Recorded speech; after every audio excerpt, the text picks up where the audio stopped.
Alright everybody, how you doing? How are you doing today? I hope you're well, because we're about to do something that I think you're going to enjoy. If you're a fan of the Magnus Archives, it's your time. We're currently on episode 76. Wait, did we listen to this one? No, we haven't. Episode 76. The Smell of Blood. The more I drink, the faster the songs play. Okay, that's not good. All right, The Smell of Blood. Ooh. You can actually see the logo. We don't usually show that. I don't usually show that.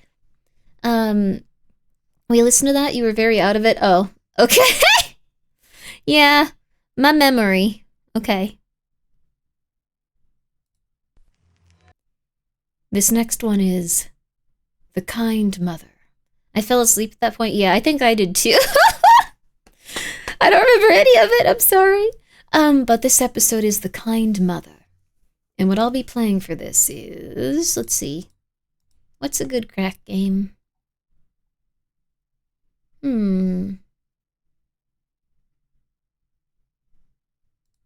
What's a good crack game? I'm just looking for something that's a good crack game. Something we can turn our mind off with. You know what? I kind of want to play, I'm on observation duty. Let me see here. Might be kind of fun to play observation duty 8. Might be kind of fun. Might be kind of fun. Let's see. We've already done this one, so it's not going to be something where we need to be too alert for it. Interesting voice. Why am I slurring? I think maybe I've streamed for too long these past few days. Huh? Wait, I'm getting something different happening as I play it. I'm going to show it to you now.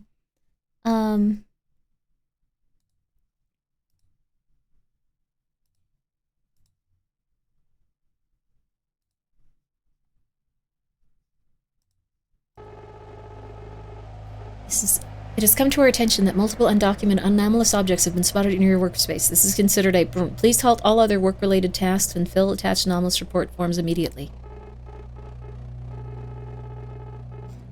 Toy car, green metal, SUV, originally found in yard swing of ranch house in... License plate says Hug 3, implying connection to... What is this item? A toy? Toy, where did you find this item? On my desk. What is the purpose of this item?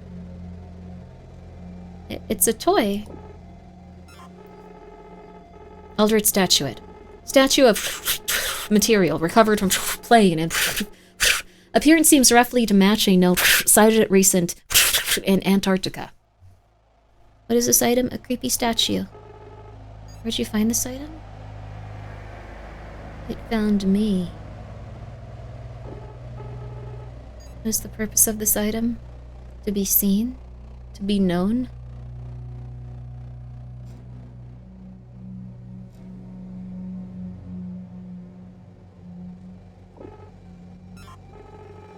Smart ring. A smart ring from an unknown manufacturer.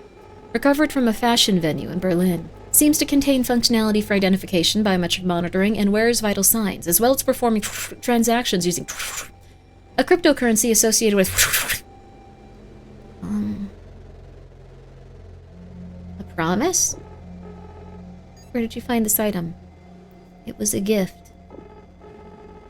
What is the purpose of this item? To be worn. It's getting weird. Coffee mug. A seemingly mundane coffee mug with world's best prince printed on it. Recovered from in South Korea. The print seems to imply connection to a previously documented anomalous entity. What is this item? Where did you find this item? I don't know. What is the purpose of this item? It must be returned. Rubber duck. Rubber duck yellow. No notable unique features. Recovered from a lighthouse near Falkland Islands. Seems to have originated from a shipwreck of a ship nearby. A marvelous specimen. Where did you find this item? In my dreams. What is the purpose of this item?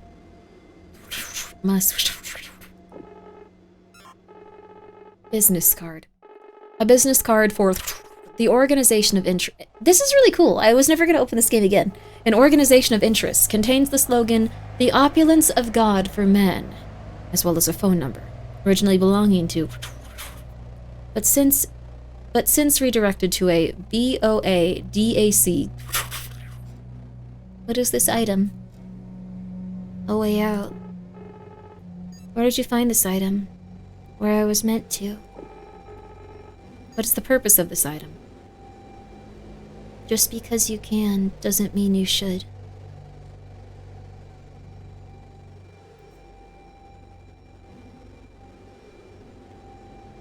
That's so creepy.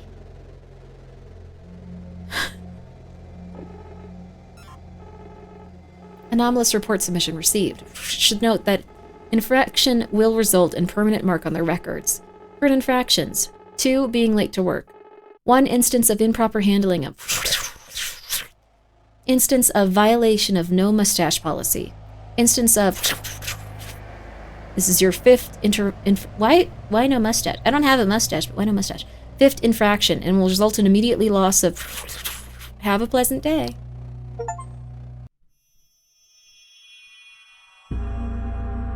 My stuff. They took my things.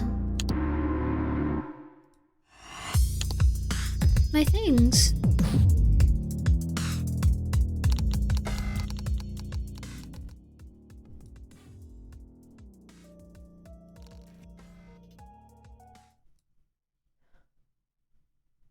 Oh, okay.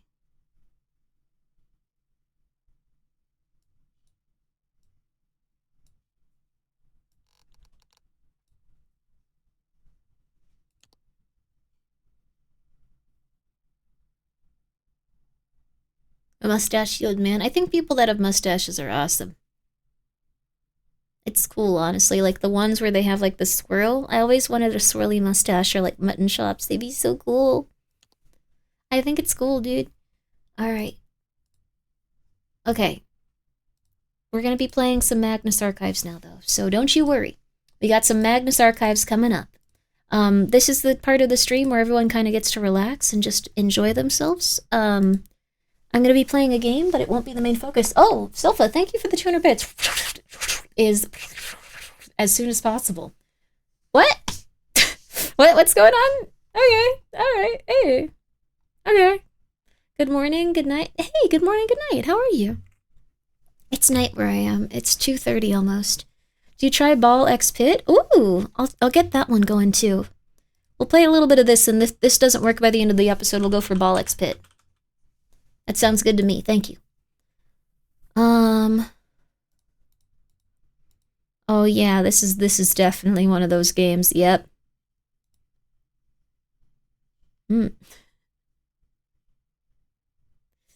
What's really funny is that like it's like, hey, this is cheaper if you want to buy slots and daggers at the same time. I have that. I also have Vampire Survivors. What happens if I buy it and I already have it? I don't understand. Well,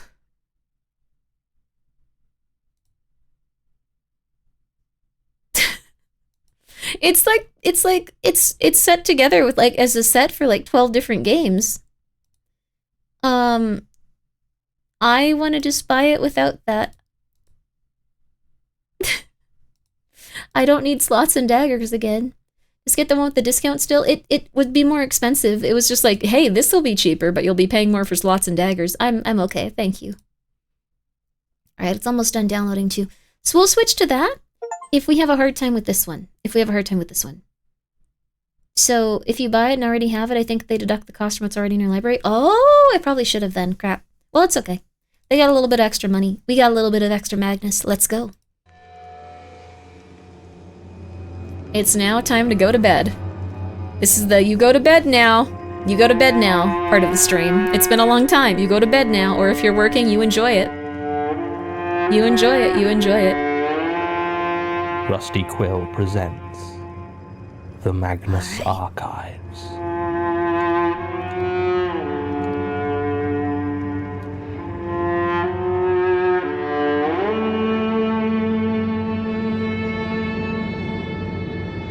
Episode 77.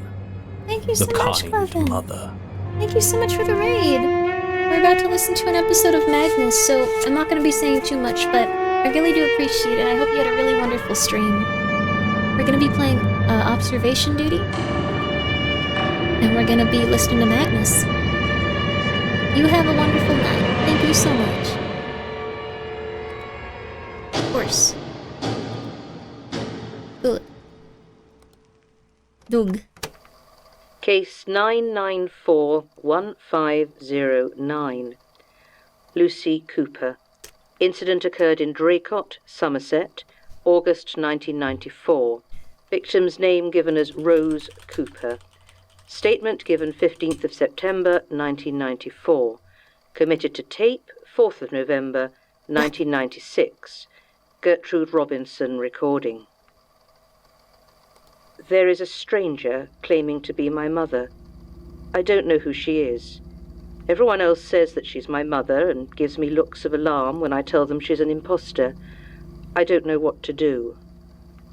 My mother and I have always had our differences. To be honest, it's only been in the last 5 years or so that we really began speaking again. She was always a strong-willed woman, never one to blunt her opinions, and throughout my childhood it gradually got worse. Nothing I ever did was quite good enough, and any hint of pride I might have taken in myself or my achievements was always undercut by some cutting little critique. Even on those rare occasions that I succeeded at something highly enough to actually warrant her praise, it was always appended with doubt. I remember when I was 15, I came first in an inter-school athletics competition. I was 2 seconds ahead in the 100-meter sprint, and all she could say was, "Make sure being the best runner doesn't distract you from your exams." It didn't really come to a head until I got engaged to Lawrence, though. We'd been dating on and off through university, and I'd sat through enough awkward family dinners to know that my mother didn't like him. But her disapproval was nothing new, so I ignored it. When he proposed to me, after our graduation, I'd assumed she would simply tolerate it, as she had every other one of my decisions. I was wrong. When I told her, she got angry. Not the chill, disapproving anger I was used to, but a genuine, shouting rage. She accused me of throwing my life away, told me I'd regret it, and that Lawrence was good-for-nothing scum who'd drag me down and stop me achieving anything. I answered her in kind, and the argument that we had that night was the last time I saw her for almost 10 years. I tried to convince myself that our differences were just that. We were simply two very different people. But sometimes I worry that the reason we could never get on was that we were far too much alike. For instance, we were both far too stubborn for our own good. Maybe that's why I stayed with Lawrence through 2 affairs, as if accepting that I'd made a mistake would be letting her win. In the end, I only left him when he was jailed for embezzlement 8 years into our marriage. Even then, I didn't want to speak to her. Didn't want to tell her she'd been right. It wasn't until my father had his accident that I finally decided to try and make amends. My father is a gentle man. To this day, I couldn't really tell you anything about his thoughts or opinions on anything, as they were invariably bulldozed by my mother. He was a benign, ineffectual presence, always in the shadow. For all that, I did love him. So when he fell from a ladder and ended up in a wheelchair, I made the decision to try and reconnect with my parents. It wasn't easy. Beyond the greying of her hair, my mother hadn't changed, and the reconciliation I'd hoped for never really came. I spent my visits biting my tongue or getting into vicious fights whenever I wasn't able to. But I could always see on my father's face how much he liked to see me, how happy he was to have our small family together again, so I persevered. I think she saw it too, to be honest, and whenever he wheeled himself painfully into the room, she would try her best not to antagonize me. After a while, we came to an uneasy peace. There were practical issues as well. They'd retired to the small village of Draycott in the Somerset countryside, and as I lived in London and didn't have a car, it was 2 trains and a long bus ride any time I wanted to see them. But I made the effort. I even conceived a reason to go more often. I've been doing some freelance work this summer for the British Library, recording and compiling oral histories on various topics, and it so happened that during her time as an academic, my mother had been something of an authority on English and Welsh folklore. In fact, one of the reasons she always gave for retiring out there was how many myths and legends made their home in the area. So I proposed that I make some recordings of her, telling and discussing them for the project. She agreed, though not before telling me how pointless the whole thing sounded, and over the last few months I saw them several times. My father was happy, the recordings I got were surprisingly usable, and everything seemed to be getting better. 2 weeks ago, I went to see them, and someone else opened the door. Someone I didn't recognize. She wore my mother's clothes, but they shouldn't have fitted her. My mother is tall, rail-thin, and always keeps her hair cut short, but the woman who answered my knocking was shorter, rounded about the middle, and wore her curly white hair down almost to her shoulders. I had definitely never seen her before. I asked if my parents were home, and she laughed. It was a soft, joyful sound that was so unlike anything I expected to hear in that house that I had to take a step back to collect my thoughts. My father wheeled round the corner and shouted a greeting as though everything was perfectly normal. He moved up beside the plump old woman standing in the doorway and looked at me, smiling. The image made me feel queasy. I'm not even sure why. At this point I had no reason to think this person was anything other than a friend of my parents', but something wasn't right. I asked where my mother was, and they both got very quiet. I repeated the question with more force, and my father looked up to this strange woman in confusion. She smiled sadly and stepped towards me, opening her arms as if to hug me, but I yelled at her to get back, demanding to see my mother. My father's face grew dark, and he told me that my joke wasn't funny. With the most force I'd ever heard from him, he told me that however angry I was, this wasn't the right way to deal with it. I looked back at this woman, standing there with open arms, and she smiled at me. "Come, give your mother a hug," she said. The hour or two after that are a bit of a blur. I have vague memories of being numbly taken through into the living room, sat on the sofa, and handed a cup of tea. I tried to drink it as they talked on at me, but it was ice cold, so I must have been sitting there a long time. I nodded once or twice, I think. My dad clearly thought I was having some sort of breakdown, and was just talking about whatever came into his head in the hopes of calming me down. The woman who was not my mother just talked cheerily, as though there was nothing at all amiss. She had a kind voice, and her words were warm and friendly. She was nothing like my mother, and I was very quickly becoming deeply afraid. Had she done something to my real mother, and somehow convinced my father she was her? It seemed a ridiculous thought. My father may have been disabled, but his mind was still sharp, and he'd never shown any signs of the sort of dementia that would let a stranger pose as his wife. Was he her prisoner? Maybe, but he didn't seem to be acting as though anything was wrong, and if that was the case, why bother trying to convince me of so obvious a lie? I excused myself and moved quickly out towards the back garden. Neither of them made a move to stop me. I saw a phone near the back porch and grabbed it, intending to call the police, when something caught my eye. It was a series of photographs on the wall, showing our family in happier times. It had been there for as long as I'd been to the house, and likely a lot longer. I'd spent a long time staring at it, my first visit there, lost in pleasant nostalgia, remembering days at the beach or the trip we took to Hanover when I was 8. But now in every one of them, there stood this new woman, where my mother should have been. She looked younger in these pictures, just like my father, and across the dozen pictures on the wall I could see a timeline of this woman growing old alongside him. There was no way these photos could have been staged, and I could even see a small crease on the bottom corner of the Hanover picture. I remembered I'd sat on the pictures by accident on the journey home, bending the corner out of place. I'd got a nasty talking to after that, and certainly not from the kindly fraud currently putting the kettle on in the kitchen. It didn't make any sense. It still doesn't make any sense. After dinner, I insisted that we get out the photo albums, spouting some nonsense about catching up on memories. My father and the woman who was not my mother agreed readily enough, and so out came the albums, and I began to look through them. I must have looked at well over 500 photographs that evening, and not a single one was out of place or failed to feature this stranger where my mother should have been. As my turning of the pages became more and more frantic, I spotted a look on the face of this new mother. It was amused, almost mocking, and I became sure that she knew.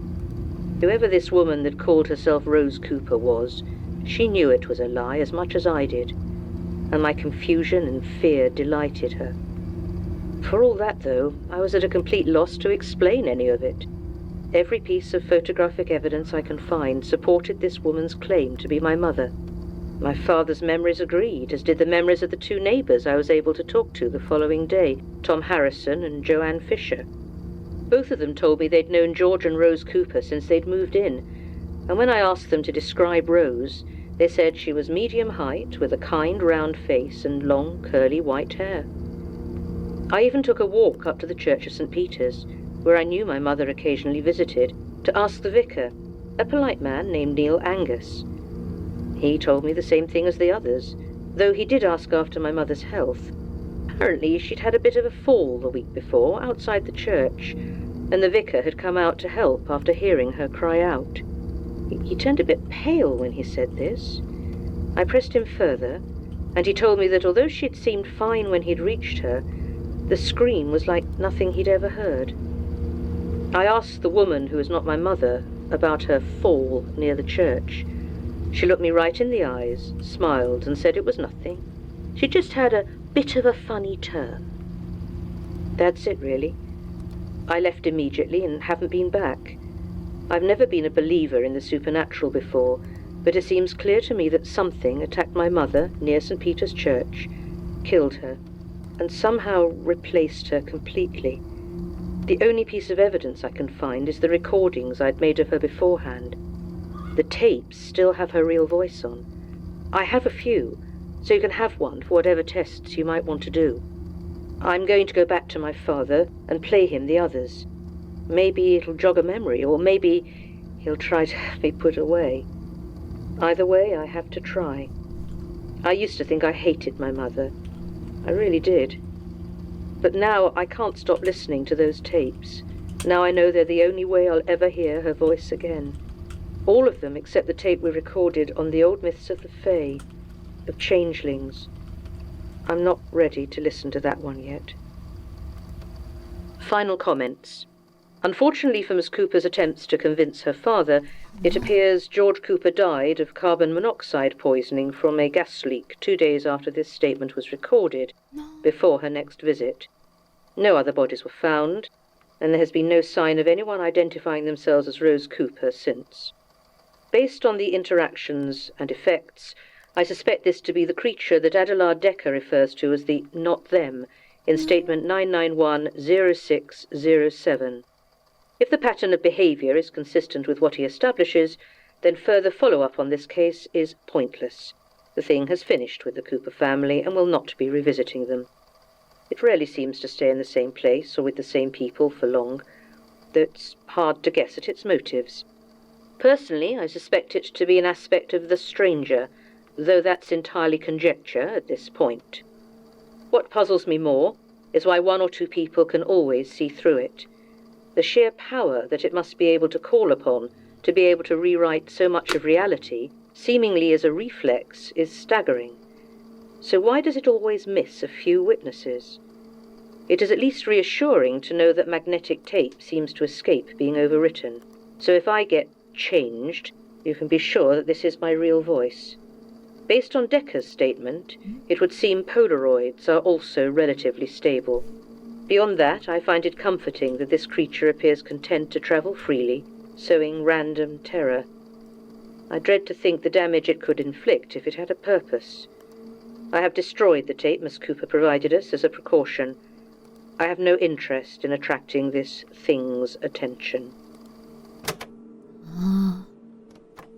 I found this tape while rifling through the boxes Basira provided me. It was labelled Changeling/Imposter, and given Melanie's outburst last week, I thought it a prudent place to start listening. It is, the tapes that went missing after the Prentice attack all had Sasha's voice on them. I hadn't put it together until listening to this. I don't know what this... I know exactly what this means. But I don't know what to do about it. I can't tell the others. Even if I could get them to believe me, they'd find out about Gertrude's tapes. I can't risk that. Jonathan. I need to deal with this myself. Jonathan! I need more information on this thing. How it works, how it...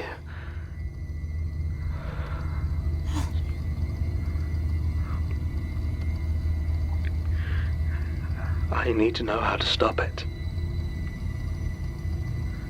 I'm going to start by tracking down the statement by this Adelard Decker. I think the statements from the 90s are marginally more organized now. If it's here, if Sasha... I'm going to find out how to kill it. God, what an episode! God, what an episode! Yo! The Magnus Archives is a... God, what an episode! After that last one, God, that one was so good! That was like the perfect follow-up, God. Sorry, I love this show, it's so good. They do an amazing job. I've never heard anything like it. I've never seen anything like it. Short and scary and perfect. That ending. Oh my God, I just get frustrated with Jonathan because he really needs to start talking to his friends, but oh, that was good. That was a good one, holy crap. He really likes Sasha? Yeah, he also has to come to terms with Sasha being dead and erased from existence. He never questioned that it was her because he just liked her a lot because she was always really nice to him, and probably also because she was a lady, and that's,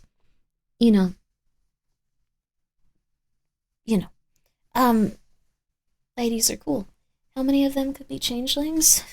Any amount, but it sounds like Gertrude was saying that it was one specific entity, maybe. The fear in his voice was done really well. The person that voice acts Jonathan is like one of the best voice actors ever. He's a lot like Frank Miller, that did an audiobook for 1984 and an audiobook for the Interview with the Vampire. I think he did some more of Anne Rice's stuff, but he did a really, really good audiobook for both of those. You should really check out Frank Miller if you like Jonathan's voice. This next one is Distant Cousin. Oh crap, I didn't pause. Oh crap, I didn't pause. Oh crap, I didn't pause. Oh crap. Whoops. If you guys see anything, let me know.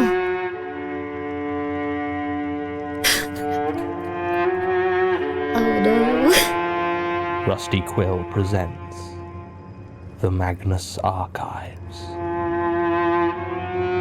It's over, we can do this. I kind of like this with Magnus, actually. It's kind of like your brain can keep active if you want to watch it, and if not, that's okay too. It's kind of cool. Episode 78. Distant Cousin. Yeah, fixated on my craft. Oh, you just missed Kind Mother. That episode is really good, though, but oh my god. Sorry. I'm not a ghost. Timer wasn't moving when you were tabbed out. Oh, perfect. Is it from the game? No, this is the Magnus Archives. It's an amazing show if you like horror stuff. Fireword? Tree on porch is borked? Is it? This is normally. We didn't have... Dead body? Statement of Lawrence Moore. Regarding something that was not his cousin. Original statement given June 12, 2001. Audio recording by Jonathan Sims, head archivist of the Magnus Institute, London. This is normal. Statement begins. Hi, Grimslade. I used to have a cousin. His name was Carl. We weren't close. I saw him plenty growing up. His family lived in Peterborough and mine lived in Leicester, so it wasn't too far. We'd go over occasionally, or We'd all be left together at our grandmother's if our parents were doing something together. They never came over to our house, though. At least, I don't remember them doing so. My memories of childhood are a bit hazy, so I can't be completely sure. Putting it down on paper now, though, I realize that, given how close we lived, it's odd that we didn't see each other more. I wonder how well our parents really got on. Thinking about it, I suppose they never had much in common. Either way, we got on fine, me and Carl, I think. I was a few years younger than him, and when you're a kid, that makes a lot of difference. I suspect he saw me as a bit of an annoyance, a bit of a tag-along, but I don't remember us ever getting into fights or anything like that. We'd spend most of the time exploring my grandmother's wide country garden, or sitting awkwardly together pretending to do something while our parents talked about whatever grown-up topics needed their attention.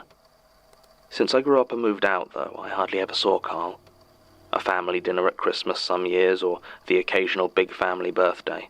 But if you totaled up all the hours we'd spent together since I turned 18, I doubt we'd be very far into double digits. And if you only count the time we'd actually spent talking to each other, I'm not sure you could even piece together a full hour. It didn't really bother me, and it certainly didn't bother him. I remember shortly after I moved to London, I actually bumped into him shopping in Covent Garden. Turned out he lived about 20 minutes bus ride from me. I half-heartedly suggested we should go for a drink or hang out or something, and he said, yeah, in a flat tone that told me he had absolutely no interest whatsoever in doing so. I wonder if I ever did anything as a child to set him against me, or in that tiny sliver of time we actually interacted as adults. It's weird to think about people who knew you as a child. You change so much, and when you talk to them again, they're not talking to you. They're talking to someone else, someone you used to be. The person they think they're seeing has been dead for years, but they didn't see the change. They're looking at a complete stranger, and they have no idea. I went to my brother's wedding recently, and there was something pretending to be my cousin Carl. Adam, my brother, had always gotten along slightly better with him than I had, being closer in age, and during the ceremony I had been surprised not to see Carl among the guests. It was only later, at the reception, when I was being introduced to a number of my brother's friends I'd never met before, that I offered my hand to a dark-haired stranger and asked his name. He looked at me for a long, off-putting second as a wide smile crept across his face. "I know it's been a long time, Lawrence," he said, "but surely you haven't forgotten your cousin Carl." What are you supposed to say to that? I just sort of stammered and wandered off. I didn't realize exactly what was happening until I asked my brother who the stranger was, and he gave me a puzzled look and told me, yes, that was Carl, my cousin. I assumed he must be playing some sort of joke, but the whole thing had really unsettled me, so I asked my father, and he said the same thing. Now, my father is not someone who jokes. He's never been one for humor, and I can count on one hand the number of times I've ever heard him properly laugh. There was no way he would play along in any sort of prank Adam might try to arrange. I looked over, and the person who claimed to be my cousin was staring at me, smiling wide enough to show off rows of yellow-stained teeth. I could feel panic beginning to rise in my chest, and I started asking everyone who might know Carl, and all of them told me the same thing. When my aunt gave me a withering glare for asking who her son was, I had to leave. I just walked out of the hall, got in my car, and drove back to London. I don't drink, so it definitely wasn't that. I thought maybe I was having some sort of dissociative episode. That must have been it. I'd been under a lot of stress at work, and my own marriage had recently ended, so perhaps that had affected me more than I thought. Maybe it had done something to my memory. I even managed to half convince myself that if I was having a nervous breakdown and all that meant was I misremembered a cousin I never see, I'd gotten off quite lightly. But I couldn't let it go. It nagged at me. As I lay awake in my too-empty bed, it twisted in my mind. I wasn't just remembering Carl wrong, I did not know the person who was using his name. It wasn't Carl, it just wasn't. I was signed off work at the time and mostly spent my days just kicking around the house. But about a week after the wedding, it occurred to me that when my grandmother passed away a few years before, my parents had asked me to go through her old photos, see which ones we might like to keep. I'd taken them, but had never actually gotten around to going through them, and they should still be in the loft. Not having anything better to do, and still a little bit off balance after Adam's wedding, I pulled down the ladder and went to fetch them. The attic space was warm and dry, with that thin film of dust in the air that isn't quite enough to set you coughing, but leaves your mouth feeling dry and sticky. I pushed away a few plastic crates of old comics until I found the brittle cardboard box that held the pictures. My grandmother had loved her camera, and I remember her shelves were always full of tiny canisters of film. But it wasn't until I started to look through them that I realized quite how many pictures she'd actually taken. There were hundreds, maybe thousands in there, and going through them I watched myself grow from a squash-faced toddler to a chubby little boy and a spotty, scowling teenager. And alongside me was my brother Adam, and another child who I did not recognize, but whose dark hair seemed to match the man I had met at the wedding. By the end, my whole body was shaking. Not because of all those pictures of a strange child playing in the garden with us, but because of the only two pictures I found of Carl. The Carl I remembered, with light brown hair cut short and an almost piggish nose. The second of those photos looked like it had only been taken moments after a different picture of us playing tag. But that one showed the other child where Carl should have been, where I knew he had been. I stared at those photographs for what must have been an hour or more, completely unable to make any sense of what I was looking at. At some point I was roused by a knock on the front door. It wasn't hard or impatient, just a light series of taps, as though whoever was on the other side had no doubt I was in, and was politely trying to attract my attention. I put the pictures back quickly and hurried down to answer it. Standing on the other side was my new cousin Carl. He smiled that same yellow smile and said that he'd been sad to see me leave Adam's wedding so soon, and that since we lived so close together, it seemed rude not to drop by. I tried to turn to leave, to demand to know where Carl was, but my heart was beating so fast and I was just too scared. He walked calmly past me into the house, and I closed the door behind him. What followed was the longest afternoon of my life. I sat in an armchair and he took the sofa opposite, sitting stiffly in a way that seemed far too still. Neither of us said a word. He just stared at me, smile still wide and something twinkling in his eyes that might have been amusement or triumph. He showed no desire to make any sort of conversation, and I was too terrified to say anything at all. I just kept thinking, what had this man done to Carl? And could he do it to me? I tried to look at him, to really look, but the more I attempted to focus on him properly, the more my eyes seemed to slide off him, like one of those optical illusions that only comes into focus when you're looking at a different part of the picture. At one point it almost seemed like his neck was too long, but when I looked again it was normal. The only two things I knew for sure was that I had never been as scared as I was just then, and that I did not know this man. When evening finally came, he stood up. He nodded at me and told me how much he had enjoyed his visit. "We must do this again," he said, "and soon." Then he left. I stayed sat in that chair, and I cried. It was full dark when I was broken out of my despair by another knock at the door. This one was harsh and jarring, and I could hear the door frame rattle slightly at the impact. Standing there was another man I'd never seen before. He was black, dressed in a crisp white shirt with the sleeves rolled up and a thin necktie. For a moment I had the idea he might be a Jehovah's Witness, but one look at his face dispelled that idea immediately. It was hard and stern, set in a look of determination, and his short hair was iron grey. He was very thin, with aging skin stretched tight over wiry, corded muscle, and though he was slightly shorter than I was, it seemed like he towered over me. He asked if I knew the man who had left my house earlier that evening. I laughed at that, a harsh laugh that surprised even me. I said I did not know him, no matter how many pictures might tell me I did. At this, the old man's eyes lit up with excitement and I took an involuntary step back.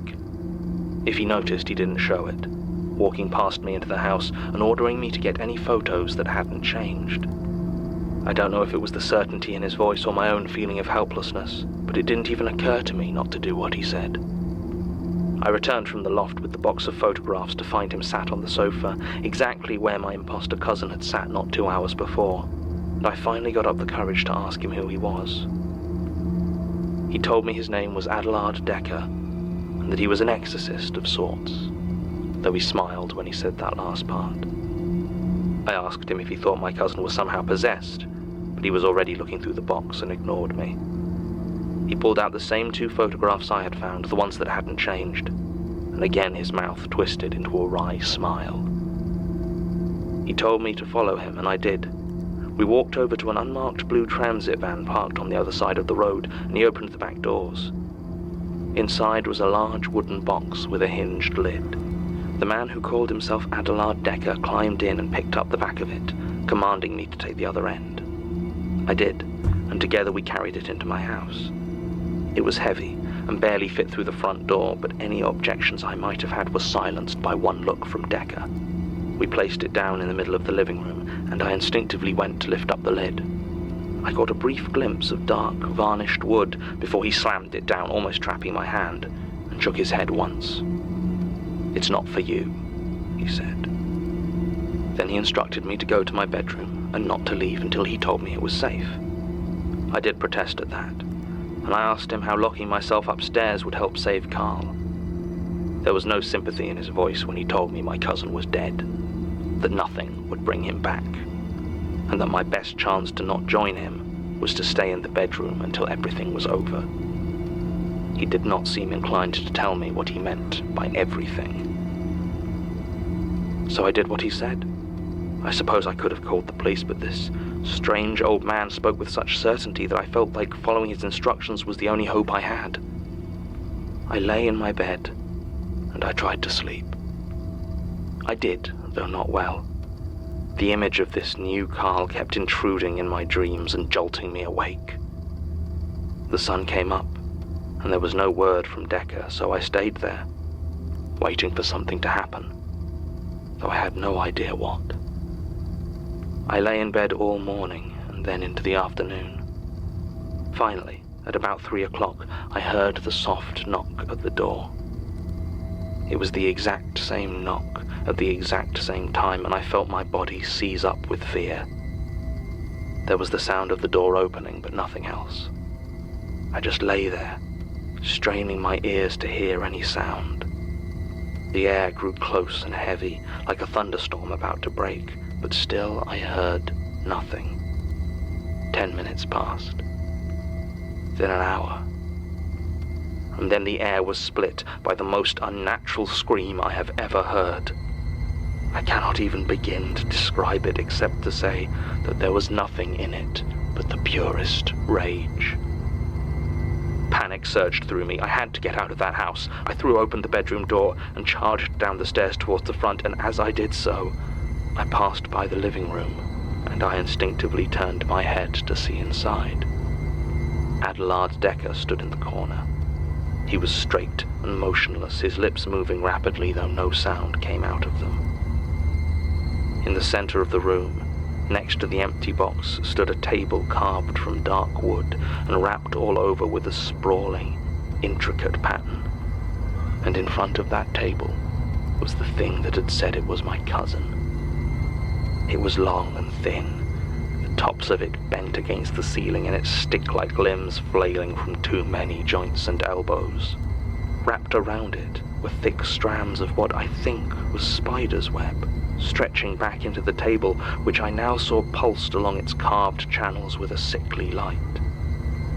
The face at the top of that gangly frame was like nothing on earth. That was all I saw, because the second after I had taken it in, I was out of the door and down the street, running as fast as I could away from that house. I kept running until I collapsed, and lay there on the street until a passerby asked if I needed help. I didn't return to my house until the next morning. Decker's blue van was gone, and in its place was another one, dirty white. There was something printed on the side, but I couldn't make it out under the grime. I watched 2 men in overalls carry that same box out of my house, load it up, and drive away. That was about 2 months ago, and it was the last time I saw them, the table, Adelard Decker, or the thing that wasn't my cousin. My aunt and uncle have reported Carl missing. The police did come round and asked me if I knew anything, but I told them nothing. I just said we weren't very close. Statement ends. I found this in the folder marked 9910602, where Gertrude's tape had indicated I would find the statement of Decker himself. There is nothing else in there, but I think it tells me what I need to know. This thing, this knot, Sasha, it's tied to the table. I found the tapes. I thought it was pronounced Calliope. They were in her desk. Well hidden, but if I'd been a bit more thorough, It's just a scratch, John. I'll be fine. Can we begin? Was there anything I could have done? Could I have... Hello? I see you. Show yourself. Hello?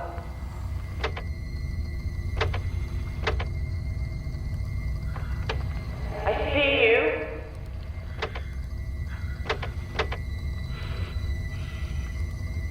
I see you. And now I see you. You wanted to see us? Are you okay? You look awful. I'm coming down with something, I think. Listen, you should take the rest of the day off, tomorrow as well. Are you sure you Don't want to infect anyone else, best you stay home. Oh, no. Wouldn't it make more sense if you went home then? Are you feverish? We should probably get you to a doctor. Look, there's a walk-in centre nearby. No. I have things I Jonathan, still need to take care of here. And besides, I know you've both been under a lot of pressure lately. I think we could all do with a bit of a break. Well, yeah. I know. A lot of it's been because of me. Most of it. I'm sorry. Tim, I know things have been fraught. Guess that's a word for it. Yes. Well, I think some time off could only help. Because you're ill. Yes. Yes, I'm sorry about everything. John, look. Okay. Right you are, John. We'll be going. Wait, what? Come on, Martin. We could do with a break. Do you need us to tell Sasha? Oh, no, I'll be seeing her Great. later. See you Monday. Yes, see you then. Hang on, Tim. We should probably... If either of you hear this, I'm sorry. You deserve the truth. I wish I'm not losing anyone else.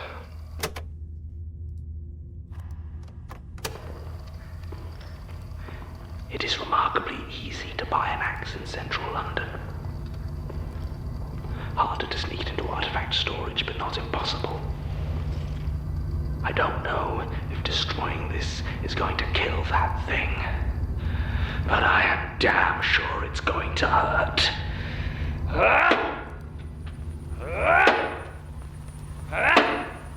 Oh, no. The door guy.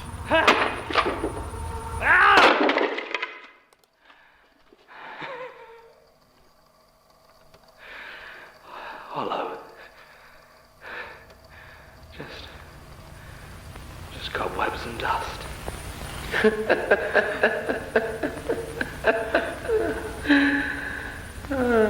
That was very stupid. What do you want? There's no other way out of this room, you know. What? You don't have time to escape before they get you. No, they're not so. No, the table was. Finding it quite effectively. Even with all the protections you have Oh, here. no. I doubt you can survive them now.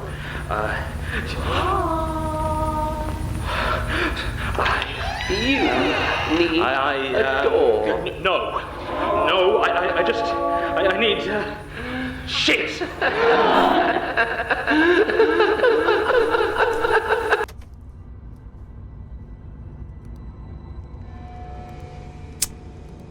Uh-oh.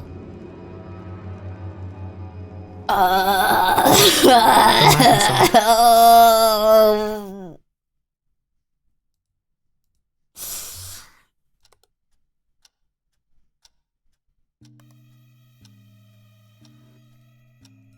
Hey, buddy. said just two. I can't leave it at that. He's gonna have to enter Michael's door, or he'll die. Got our card back. Oh, that's so cool. Oh my god, that was so interesting. So what happened was he destroyed the table, and the table was the thing that he thought was tying the entity that took over his friend's body to like it was part of them. But when he destroyed it,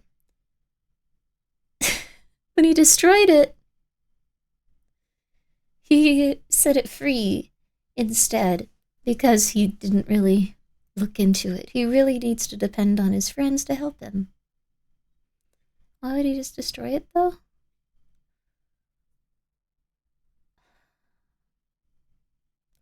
He thought that it would destroy the monster. It turns out it was something the monster was bound to and contained it. Two more. We gotta do two more. End of season. We gotta do two more. We have to. Come on. We can't not. This next one is hide and seek.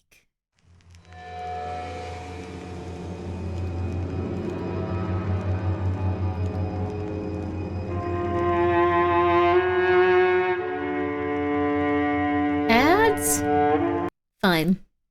This next one is 3 minutes of ads. 12-hour streams. This one's probably going to be 13 hours. My tongue hurts. I don't think I can stream tomorrow, guys. I think I might have overdone it today a little bit. But I really want to play more video games. Might have done it a little bit over. YouTube's going to hate that. It will. Please take the day off. I'll probably take the day off tomorrow. You started taking tomorrow off anyways? Yeah, I'm gonna use the time to set up the new computer and get that all started, so. I do remember you saying you could do... Today would be a short stream? Yeah, next one is 16 minutes, the one after is 33. Oh my god, wow. Okay, we're gonna be doing, both of those, so... We gotta. Yeah, you should take the day after rest tomorrow if you need to. I will. I'm just gonna say I was so impressed that they managed to have like full normal Monster of the Week episodes and have it tie in so well with what Jonathan was going through. They're real, like, it didn't feel like, oh no, we're hearing about some other dumb stuff. It was like, oh no, we're hearing about some other cool stuff. Also, yeah, we should have a Grimmi New Year, so we'll take tomorrow off and we'll have a Grimmi New Year. Yay, Grimmi New Year. Let's go. That sounds good. Guess I'm going to bed at 5 a.m. Hey, sounds good. Why not? Just make sure that you can do all the stuff you need to tomorrow, like you can sleep in. I love how they swapped your voice and it went unnoticed. Yeah. Well, it went unnoticed to them, but we as the viewer could have been like, oh, that's not her voice. Because we were far enough away from them. Interesting stuff. Wow. Take your meds. Take your sleepy meds, Grimmi. I will do my best. Oh, I should probably. Let me get some more water. Really quickly. But it's not going to be an ad break. I'm pretty tired. Bye-bye, Grimmi. Take care. Thank you for coming by. I'm going to have a lozenge on this next one, too. Hi, Michael.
Sorry for the long wait.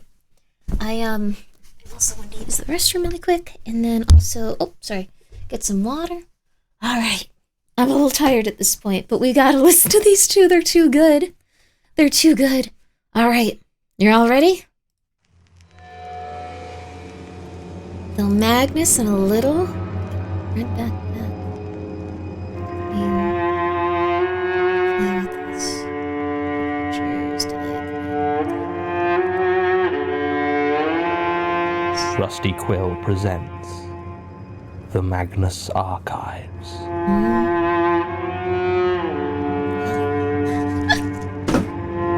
like the movements when I come in. Get my soul back.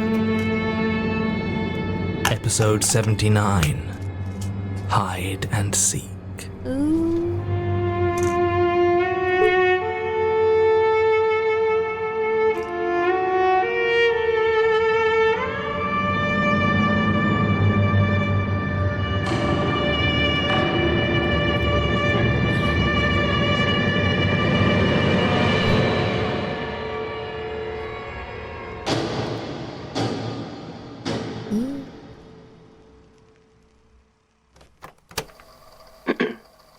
Streets by Martin K. Blackwood. The streets are hard in London, paved in old secrets, the hot smell after the rains, the threads of people walking, living, Martin? loving. You're sure about this? He did tell us to go home. Yeah, and then he said, sorry for everything. Something's up. You don't think he's going to, I don't know, but he's going to do something and it's going to be bad. And I don't mean like sneaking a cigarette bad, like properly bad. So we need to help him. We need to stop him. And we needed my tape recorder Because something tells me we're going to need evidence by the end of today. I don't want to wind up in court without something to back me up. Court? Yeah, tribunal if we're lucky, inquest if we're not. You did use a new tape, didn't you? Yeah, I took one off the pile. Was it blank or... Tim? It was blank. Oh. He's never going to speak to us again. Don't get my hopes up. John? And he's gone. Thought so. You don't think he's going to... I don't know, Martin. I think he's going fully off the deep end is what I think. If he hasn't already... Look, I know you don't like him. You got that, did you? But I'm not going to help you get him fired. Martin, what do you think is happening here? This isn't office politics. It's not like he's had one too many at the Christmas party and started ranting about the Greeks. Whatever is happening here, it's literally supernatural. Really? Isn't that a little, No, it isn't a little, There is something in this place and it's messing up our heads. It watches us all the time. It stops me quitting. I'm pretty sure it would stop Elias firing John, even if he decided to actually try running this place for once. You sure you don't just want to stay? I'm sure. But deep down... No. Oh. So you really think the Institute is, haunted? I used to, but now I think it's worse. Worse how? Oh, God! What the hell was that?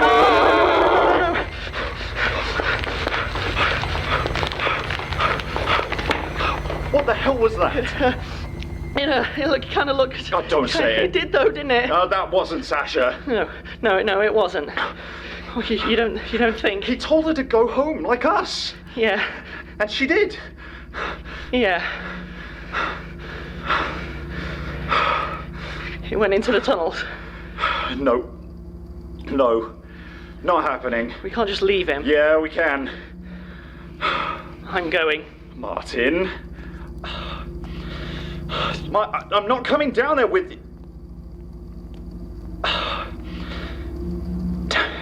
Fine.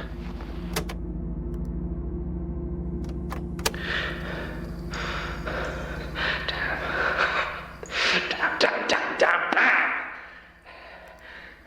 I took Michael's door. It was that or face. The thing that was pretending to be Sasha. It opened into the tunnels. The tunnels.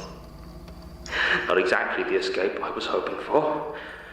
I'm hardly surprised. Must be its idea of a joke. Still, it is. It is a head start, I suppose.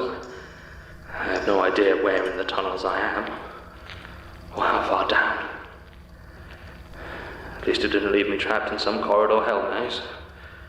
A different corridor hell maze, at least. So I suppose I just wait for now. I don't think it's going to just give up, and I can't risk attracting its attention.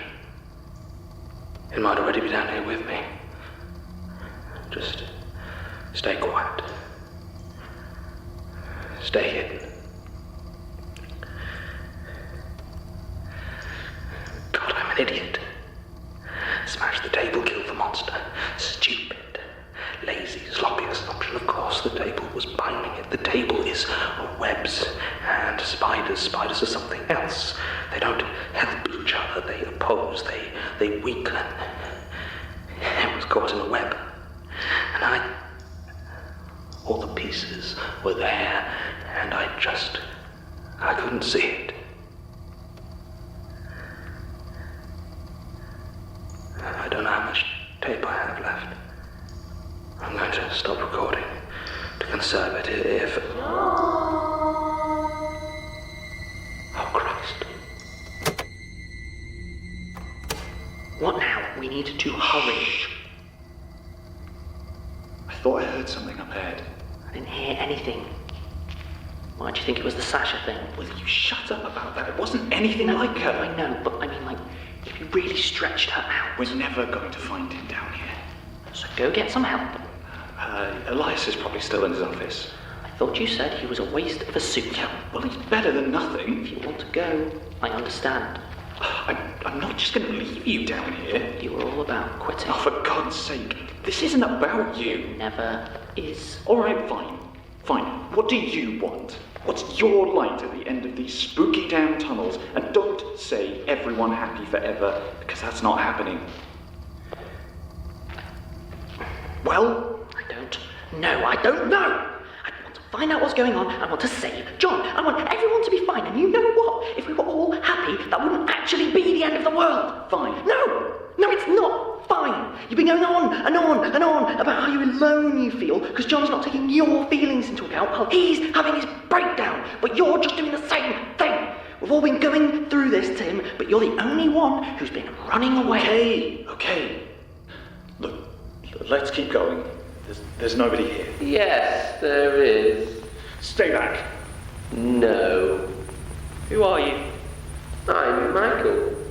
Did the archivist not tell you about me? No. Good. Surprises are better.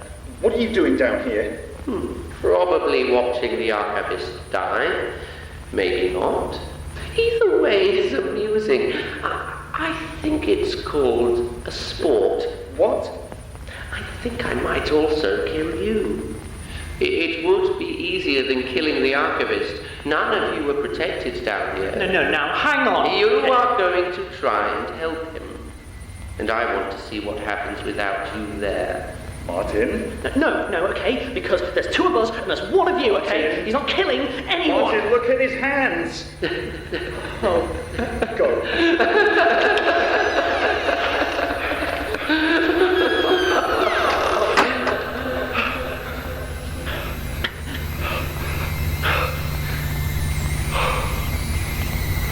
Where the hell are we?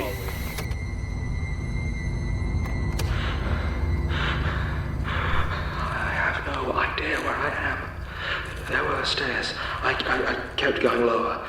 No arrows pointing down. They were just good. I don't know. I found a weapon of sorts. I don't know if it'll help. I mean, it's not going to help. I can't fight it with a pipe. I'm tired just carrying it. But it does make me feel a bit better, so that's something. I keep thinking I might have gone away, but I think it can sense me. At least a bit. I can hide. For now, I think, but I don't know for how long. I can't kill it. I heard the tape. It erased Sasha just like that. Deleted her from the world. I just hope this tape works the same. that my voice remains intact, even if I'm gone, even if it wears a face that people think is mine, pulls me apart and becomes me. Listen, it's not me. Whoever hears this, it is not me.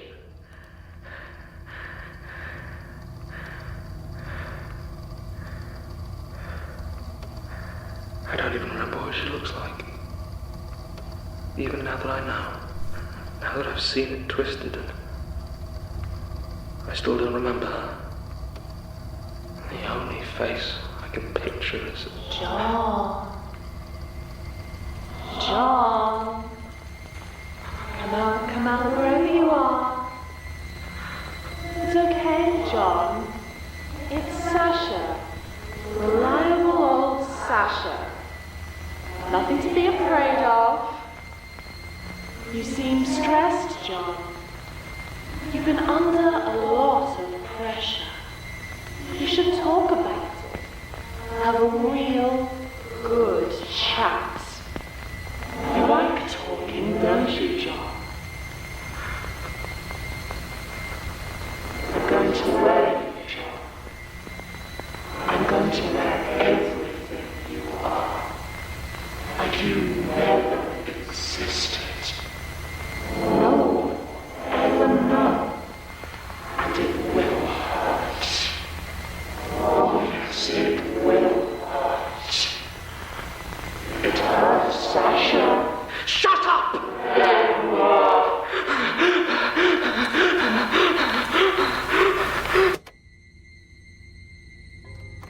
Where the hell are we? I don't know. I thought the door led further down. I don't think we're under the Institute anymore. What was that thing? I'm trying to not to think about it. It makes my head feel weird. Well, which way do you think? Right. Let's go right. Fine. I don't think this thing's working properly. It keeps making this weird noise.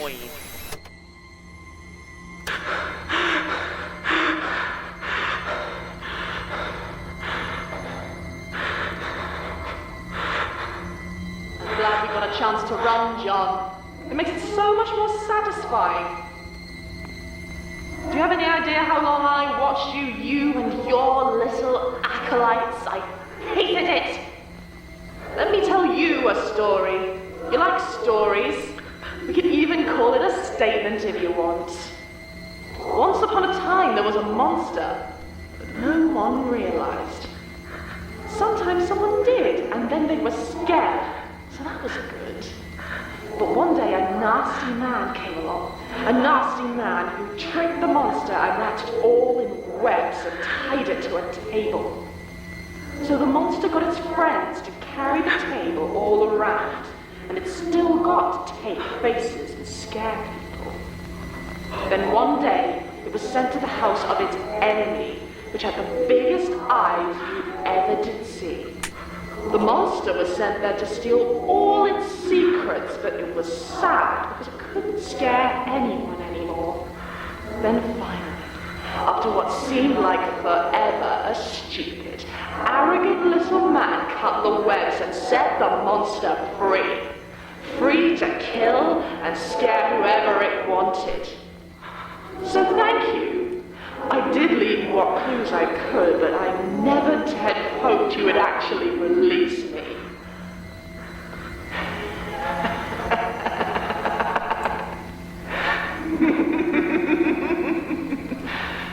I must confess, though, I almost enjoyed watching you scurry around, desperately missing the point. At least I knew what I was looking for. You really aren't even a shadow of your predecessor. You're nothing. Even I would make a better archivist than you. Maybe I will. You're missing your knowing, of course, but you won't understand it anyway. I'm sorry, Mom, Tim. I'm Sasha. I'm so sorry. I should have...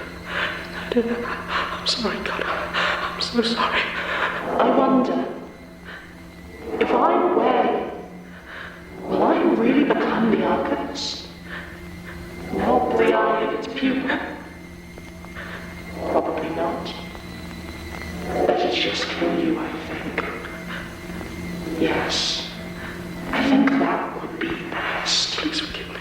If you're still alive, if you're here, this get as far away from the Magnus things as possible. No, please.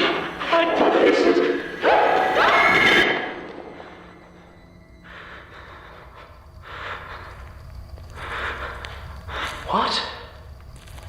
Mr. Sims. Yes. I think it's time we had a talk. What? What? It stops there? I would go insane if I had to wait a week. Oh my god, dude. That was so good.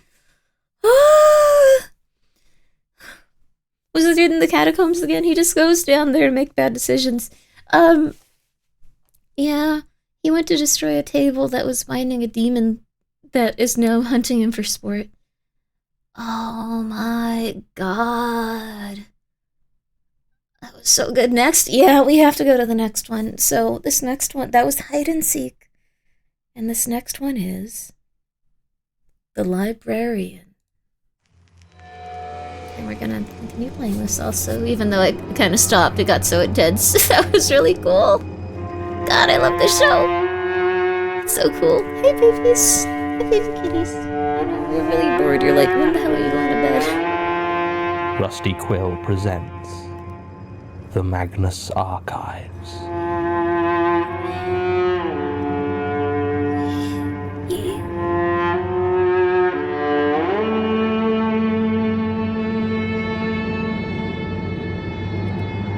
Episode 80, The Librarian.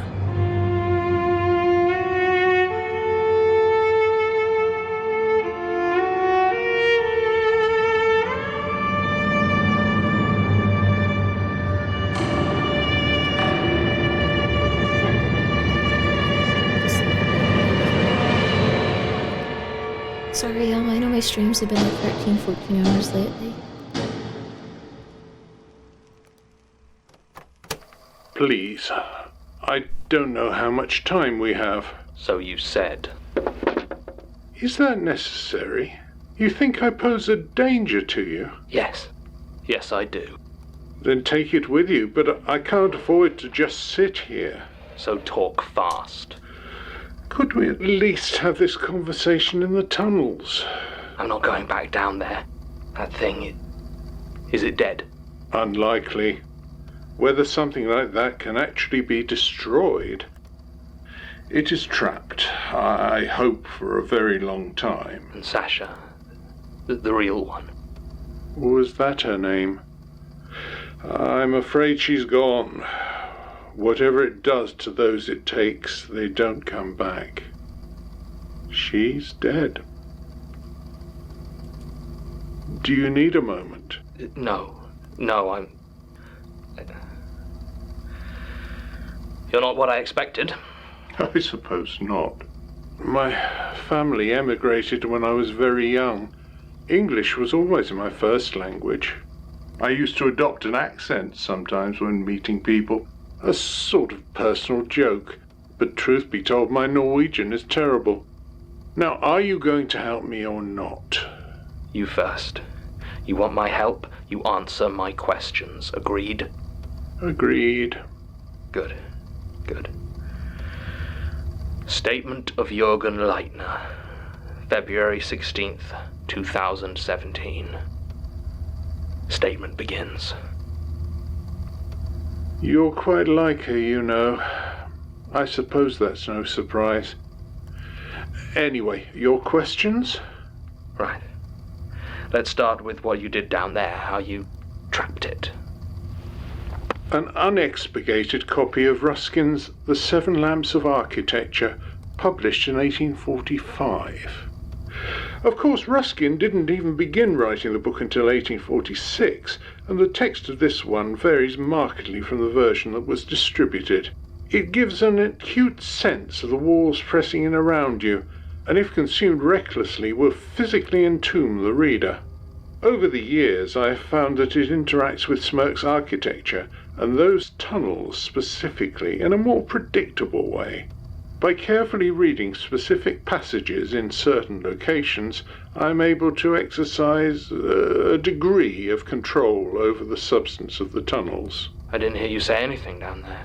I said reading. It doesn't need to be spoken aloud. Right, so you can change the tunnels? I can, though even setting aside the obvious dangers, it's a time-consuming and imprecise process. That said, I will admit that when you began to explore again, I closed off certain passages and remade others. I wanted to keep you contained while deciding whether to make contact. You moved the tunnels for me? The upper levels, yes. Made them more rational, actually. It didn't strike you as odd that you were able to map them in a matter of weeks? I thought I was just getting a sense of the place. I suppose you left the rubbish around for me as well, giving me hints. And the arrow. No. I thought I was being very careful cleaning up after myself, but you have keener eyes than I gave you credit for.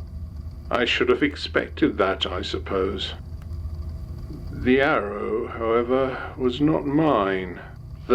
Not Sasha, had come down several times. I suspect it was almost as curious about me as you were. Perhaps it thought you might have better luck flushing me out. I suppose, in a way, it was right. In retrospect, using the 7 lamps so much was perhaps unwise. It is possible I unbalanced Smirk's architecture somewhat, however cautious I might have tried to be. And the other book? Hardly a book. Barely 12 pages. It is entitled A Disappearance. If read cover to cover, it removes one from the world.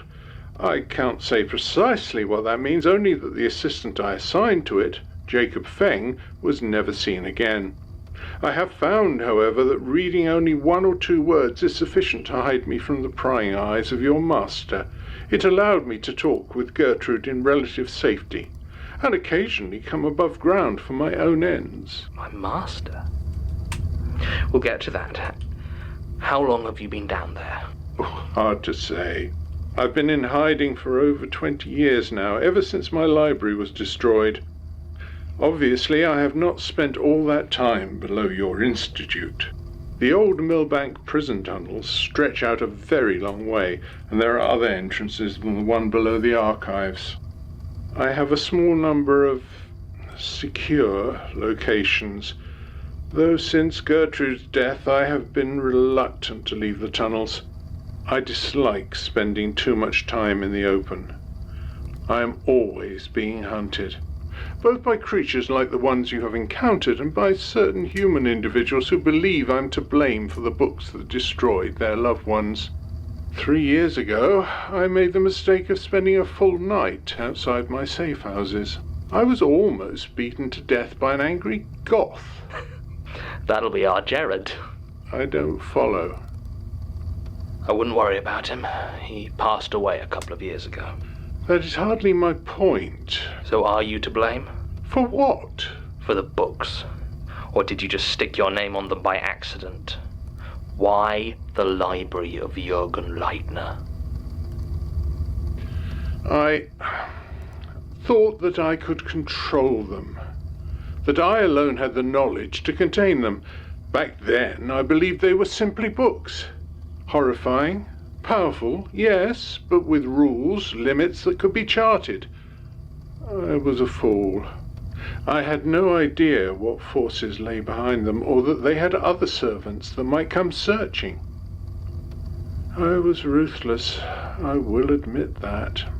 I don't know how many assistants I sacrificed to learn the secrets of the volumes I collected. Dozens at least. Only a few escaped with their life and mind intact, and even then they were deeply marked. But I was relentless. I saw myself as a guardian, a reverse Pandora, gathering the evils of the world and locking them away.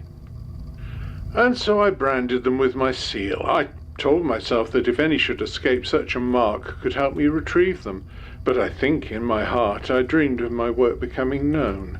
that the library of Jürgen Leitner would stand as a symbol of courage and protection. Hubris! I suppose it is fitting punishment that my name has become a watchword for evil, spoken by those who only know it as marking the darkest, most terrible of secrets. My name has become a curse. Tell me from the beginning. I was born the heir to great wealth. My family used to deal in manufacture, steel, in textiles, all sorts. But by my time, it was largely a matter of extensive property holdings and carefully managed investments. Money making money.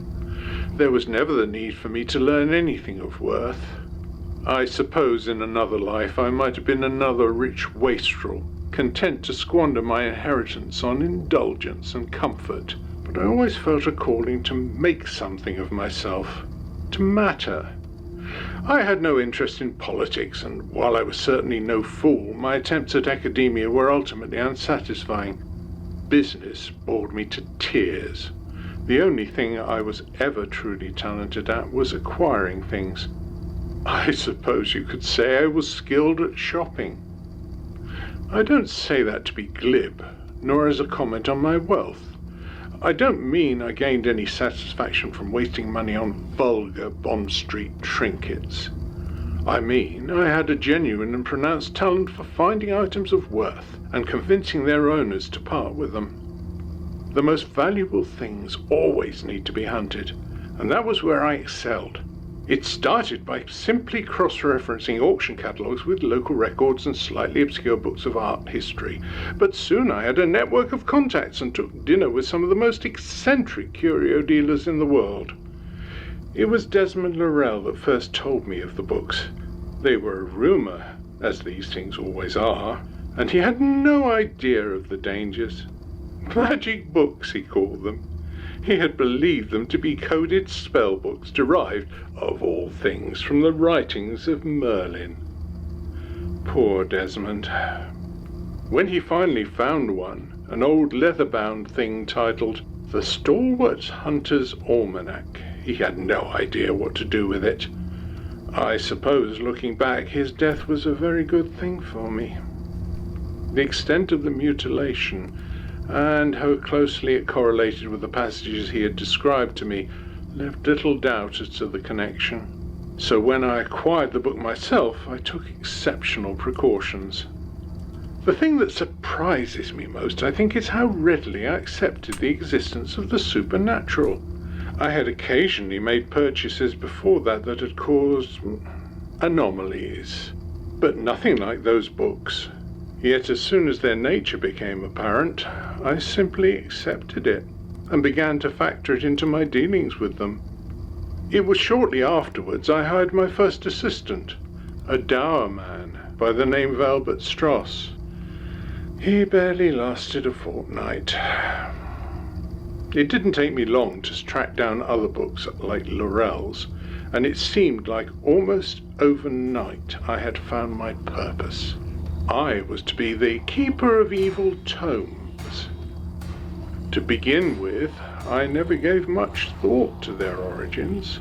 I simply concerned myself with acquiring them and making sure I had staff I could spare to study them. It was easier than I expected, and I'm always surprised nobody attempted such a thing before me. I suppose few walk away from their first encounter with any desire to look for more, if they walk away at all, and of those that do, none would have had my skill at finding them, or my extensive resources. Luck played a significant role as well. It was shortly after I had begun to have problems storing them that I discovered the work of the architect Robert Smirke. There were several volumes in my possession that, if I kept them close to each other, reacted very badly. But Smirke's writings, his principles of balance between opposing forces, gave me some inkling as to a solution. Today was not the first time my life has been saved by his architecture. I commissioned a house to be built based on some of his designs and spent a good deal of time and money gaining access to existing buildings he had worked on, with the aim of storing the books safely.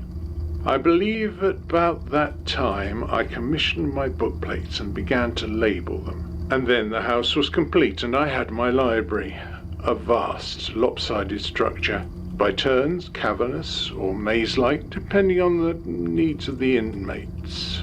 By the end, I had 978 volumes in my library, some innocuous, some unsettling, and some utterly murderous. In the end, I didn't have much time to enjoy my achievement. It was only a few years after the house was complete that the attack came.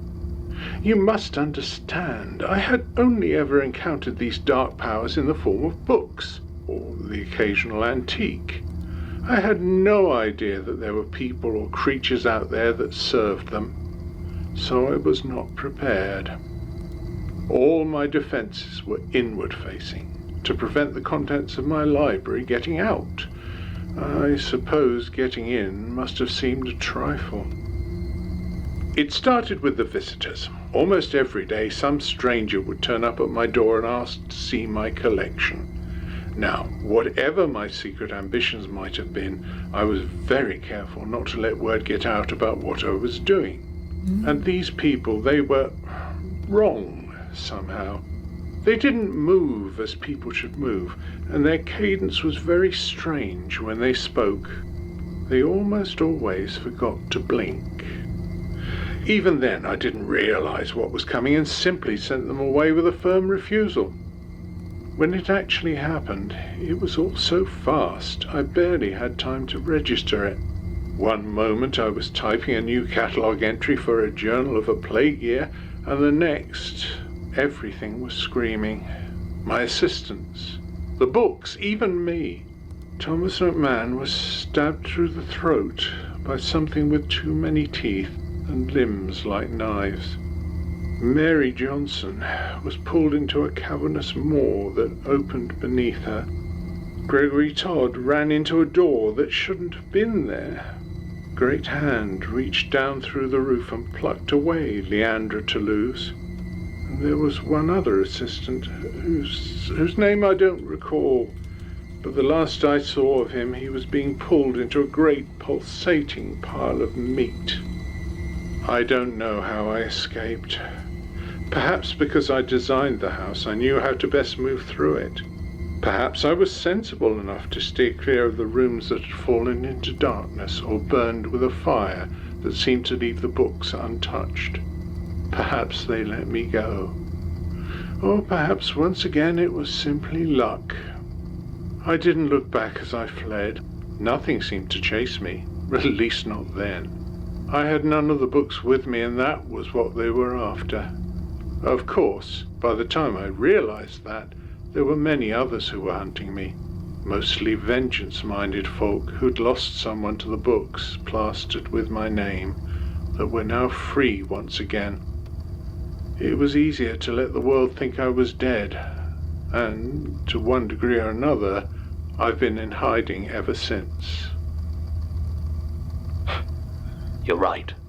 About which part? You were a fool. Why didn't you burn them? Pride. If they were destroyed, what was I to guard? Even so, I don't believe that would have solved as many problems as you think. Many of them wouldn't have burned, and some even liked the flames, and those that did, I now believe, would have been released to take a different form. But you didn't know any of this when you had almost 1,000 of them in your care. I've spent 20 years trying to learn from my mistakes. You said you didn't take any of them with you, so where did you get these?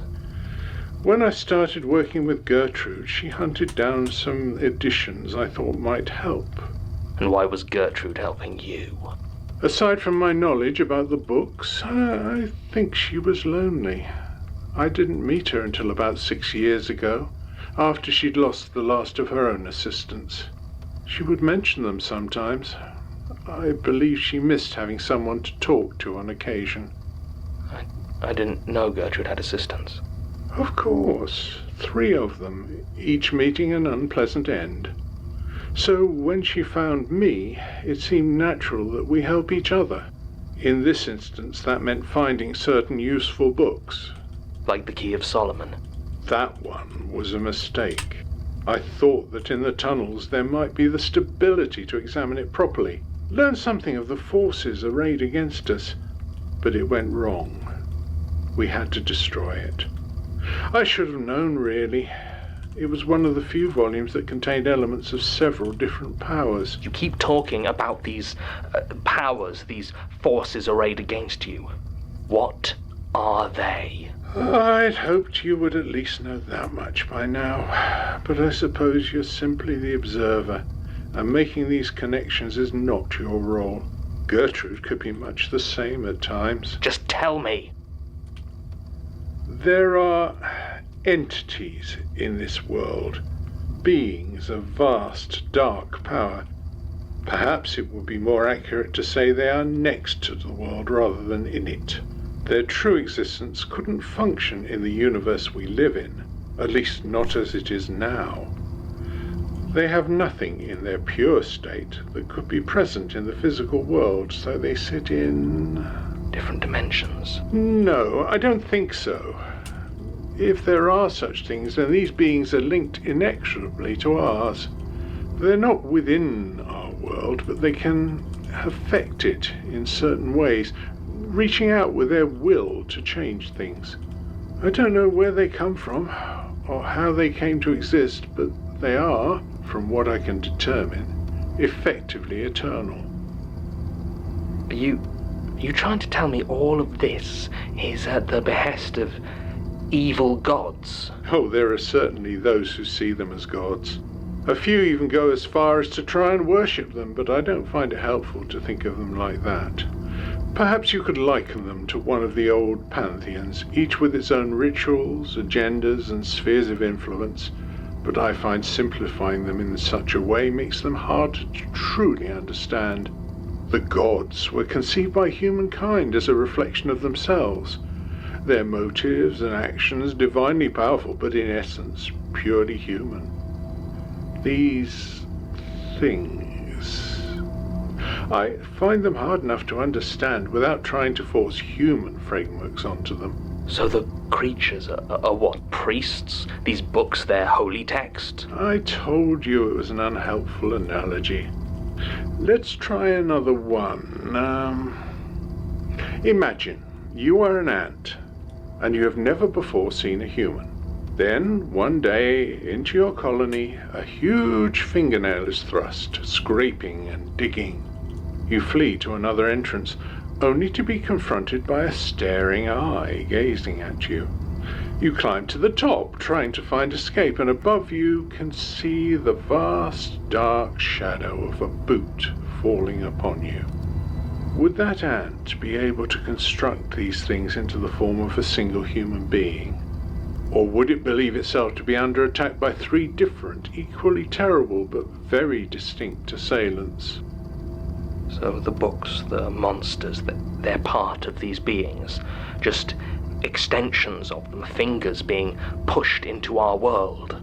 The books are, I think, their essences in a purer form. The other things that stalk us, from what I know of them, they have varying wills of their own, all in service of the thing they're a part of, but not directly controlled by the mind beneath them. At least inasmuch as these entities have something we could recognize as a mind. Like a muscle spasming on reflex. Yes, that's actually rather good. It would explain Michael's identity issues. Michael? Oh, that's what the distortion calls itself these days, isn't it? That one is part of a power that my assistant Domingo used to call Esmentiras, which, I believe, translates as "it is lies" or "it is lying." At the time, of course, we just used it as a way to classify books. I call it the spiral. It deals in fooling the senses, in making you see and hear things that are not there, in drawing you into mazes and making you doubt your own sanity. Fractals. Yes, it seems to have a particular fondness for them. What about bones? Does one of them manifest with bones? You're thinking too literally, examining the physical categorization but ignoring the meaning of the thing. What are the bones? In the distortion, you're Michael. The structure of a skeleton, an established reality in your mind, is twisted and warped into an impossible form. But in other cases, are they a symbol of slaughter and butchery? Are they the familiar made wrong? Or are they simply part of the messy physicality of flesh? I'm sorry, this is a lot to take in. Well, do so quickly. We've wasted enough time on your questions. Fine. Then I'll make this one simple. Did you kill Gertrude? No, don't be absurd. Then who did? This is a distraction. You're in no danger. Who? I believe it was Elias. What? Why? I assume he discovered we were planning to destroy the archives. Gertrude was going to destroy the archives? This is why I need those files. I've searched this place thoroughly and they're not here. So I assume Elias took them when he killed her. I need your help to get into his office. But the cameras, they showed him. Simple mechanical eyes. In his place of power. You think he can't control everything they see? Assuming such interference wouldn't ruin them beyond recovery, of course. This place belongs to one of them, doesn't it? You know the answer to that. The Eye. I have also heard it called beholding. And I... You belong to it too. I think I need some air. We don't have time for you to have a breakdown, Archivist. I'm going to have a cigarette. Don't.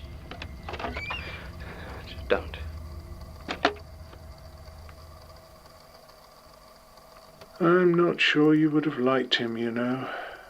He's paranoid enough. But I don't think he's got the stomach for it.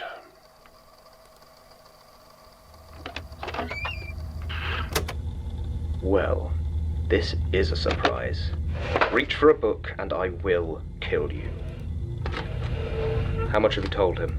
Enough. About Gertrude? No, I didn't have time. I've wondered for so long who it could be down there. Who was helping her. I honestly never would have guessed. How did you know I was here? I didn't.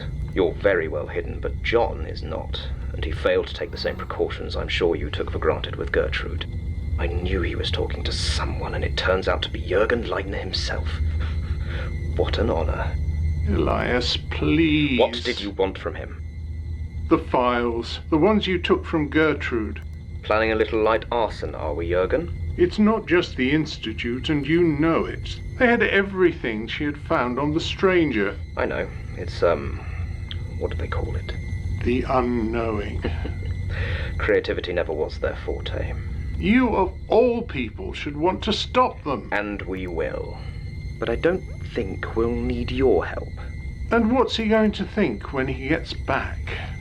Well, he was always going to need to fly the nest at some point. Go out and see the world for himself. He might die. It's always a danger. Almost always. Elias, it doesn't have to be like...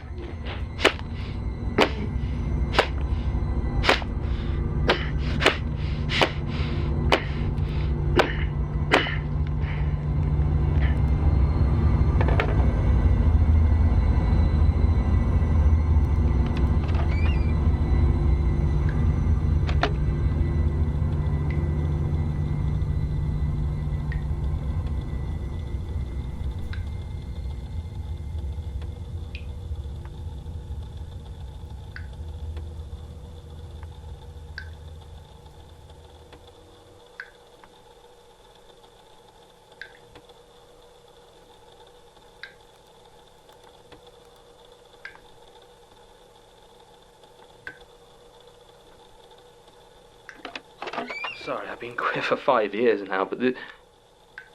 Oh. Huh. I need to, I need, oh.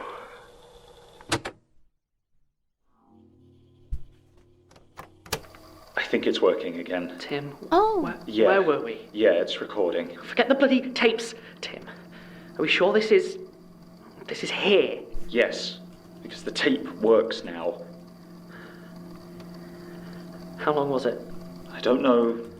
I don't care. Sorry, what? How can you not care? This is us now. Worms, monsters, corridors. They'll keep happening until one of them kills us, and we've just got to deal with it.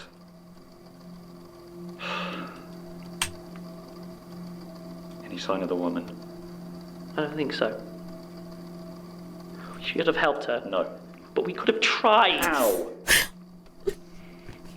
Look, there's no point talking about it. It happened. I hope it doesn't happen again. Statement fucking ends. We should look for John. Maybe we can still help. Days, at least. We can't just sit here moping. Probably already killed him. Don't joke about that, okay? Fine. Tim! Try his office. Yeah. Right. John? Oh. Oh no. I told you he was going to do something like this. No. Who is it? I told you. Oh, John. What have you done?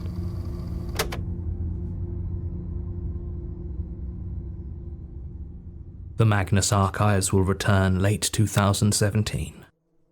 Season 2 has featured Jonathan Sims as the Archivist, Alexander J. Newell as Martin Blackwood, Mike LeBeau as Tim Stoker, Ben Meredith as Elias Bouchard, Giant Eve Hewitt as Not Sasha, cliffhanger. Frank Voss as PC Basira Khan, Lydia Nicholas as Melanie Let the King, credits roll. Sue Sims as Gertrude Robinson, Imogen Harris as Helen Richardson, Luke Boys as Michael, Harvey Kesselman as You Sergeant refused to Walter wait till Heller, 2017. Tim I'm Ledson sorry. as Jordan Kennedy, Faye Roberts as Detective Alice Daisy Tonner, Carrie Cohen as Mary Key, Oh, that Fran was Bush so as good. Tessa Winters, Perdita Stott as There was a lot of Carolina people in Gurka, the season. It didn't feel like it Paul though. Sims as Jurgen Leitner.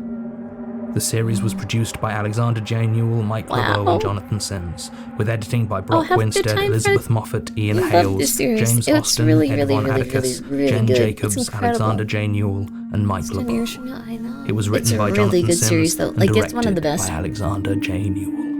I don't know how they did it, but they just have every little thing go perfectly, and they know exactly when to put episodes where. They know exactly when to reveal information. They know exactly what they want to do with the types of, like, entities that are in the world. Like, that was a great plot twist. Oh my god.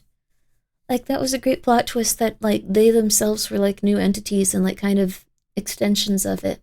Like John Martin, Tim. Like, they're kind of extensions of it. It's so cool. It's insane. Did you ever listen to Welcome to Night Vale? I love Welcome to Night Vale until the guys got together, and then it was kind of, like, boring. I'm really sorry. I was just like, oh god, all they do is talk about the guy. Like, I wasn't as into it after. This was so good. I can't wait to see what happens next time. You guys excited? We'll probably listen to more of this. We'll probably listen to more of this tomorrow. I think we can do it tomorrow. But god, I love that one. The librarian was such an interesting character, too.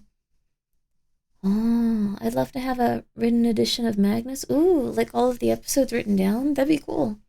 I think the narrator, he does so much for it, though. If you guys would like to go see it, and I really recommend it, I think my favorite episode is like 17 in or something, like the cave one, but I also really like the book one that predicts like, people's deaths. There's so many different good ones. My tongue is actually hurting at this point. I've talked so much the past few days. So I'm gonna go sleep. Yama's probably gonna raid into someone because I'm really tired, so. Yeah, the one where the lady's like going, take her, not me, take her, not me. At the end they have that tape, and it turns out that like some sort of like weird god was like trapping them in a cave. Her sister might even still be alive in there. It's so scary. Thanks for the stream. Thank you for coming by. It was really cool. I can't believe we'll have to wait until 2017 to listen. I know. Luckily, that's tomorrow. If my voice heals enough. If it doesn't heal enough, it's the next day. See you next time. See you guys. Have a good one. Be good to yourself.